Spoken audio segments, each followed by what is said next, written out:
एक ऐसा मर्द था जो औरतों जैसी शक्ल व सूरत रखता था, नर्म आवाज, नाजुक जिस्म और दाढ़ी के बगैर। वो इसी जाहिरी भेस का फायदा उठाकर जनाना हमाम में औरतों का मसाज करता था। ये उसके लिए जरिया माश भी था और उसके दिल में छुपी ख्वाहिश की तकमील भी। कई बार जमीर ने उसे मलामत की, मगर हर बार वो अपनी तौबा तोड़ देता था। एक दिन बादशाह की बेटी हमाम में आई और मसाज के बाद उसका कीमती हीरा कहीं खो गया। शहजादी के हुक्म पर सबकी तलाशी ली जाने लगी। नसूह बदनामी और शर्मिंदगी के डर से एक कोने में छुप गया। जब उसने देखा कि कनीजें उसे ढूंढ रही हैं, तो उसने रोते हुए सच्चे दिल से खुदा से तौबा की और दुआ मांगी, ऐ अल्लाह, मैं वादा करता हूँ कि आज के बाद कभी ये गुनाह नहीं करूंगा, मेरी लाज रख ले। उसकी दुआ अभी खत्म भी नहीं हुई थी कि बाहर से आवाज आई, नसूह को छोड़ दो, हीरा मिल गया है। नसूह की आंखों में आंसू थे और दिल में इत्मीनान। उसने शहजादी से रुखसत ली और घर आ गया। नसूह जान गया था कि अब इस शहर में रहना मुमकिन नहीं, जहाँ की औरतें अब भी उसे चाहती थीं। उसने अपनी तमाम नाजायज कमाई गरीबों में बांट दी और शहर छोड़कर एक वीरान पहाड़ी पर चला गया। वहाँ वो अल्लाह की इबादत में मशगूल हो गया। एक दिन उसे एक भैंस नजर आई जो घास चर रही थी। उसने सोचा कि ये किसी चरवाहे की होगी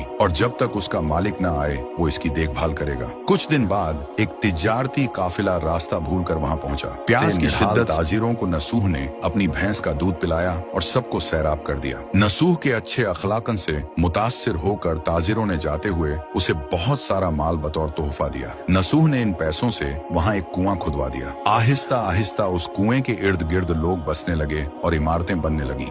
नसूह की नेकियों की वजह से सब उसकी इज्जत करते थे। नसूह की नेकी और शोहरत के चर्चे शाह तक जा पहुंचे। बादशाह उससे मिलने का बेहद मुश्ताक था, लेकिन नसूह ने बादशाह के पास आने से इनकार कर दिया। इस बेनियाजी ने बादशाह की मिलने की तलब और बढ़ा दी और उसने खुद नसूह से मिलने का फैसला किया। जब बादशाह नसूह की बस्ती में दाखिल हुआ, वहीं उसकी रूह कब्ज हो गई। चूंकि बादशाह बतौर अकीदतमंद नसूह के पास आ रहा था और रियाया भी नसूह की खूबियों की कायल हो चुकी थी, सब ने नसूह को बादशाह के तख्त पर बिठा दिया। नसूह ने इंसाफ का निजाम कायम किया और उसी शहजादी से शादी कर ली जिसके गोहर की वजह से उसे हिदायत मिली थी। एक दिन एक शख्स दरबार में आया और अपनी गुमशुदा भैंस का जिक्र किया। नसूह ने मुस्कुराते हुए कहा, तुम्हारी भैंस मेरे पास है और आज जो कुछ मेरे पास है वो सब उसी की वजह से है। इस पर वो शख्स कहने लगा, ऐ नसूह, जान लो, न मैं इंसान हूँ और न ही वो जानवर भैंस है। हम दो फरिश्ते थे जो तुम्हारा इम्तिहान लेने आए थे। ये सब कुछ तुम्हारी सच्ची तौबा का नतीजा है। ये कहकर वो दोनों फरिश्ते नजरों से गायब हो गए। इसी वजह से सच्चे दिल से की गई तौबा को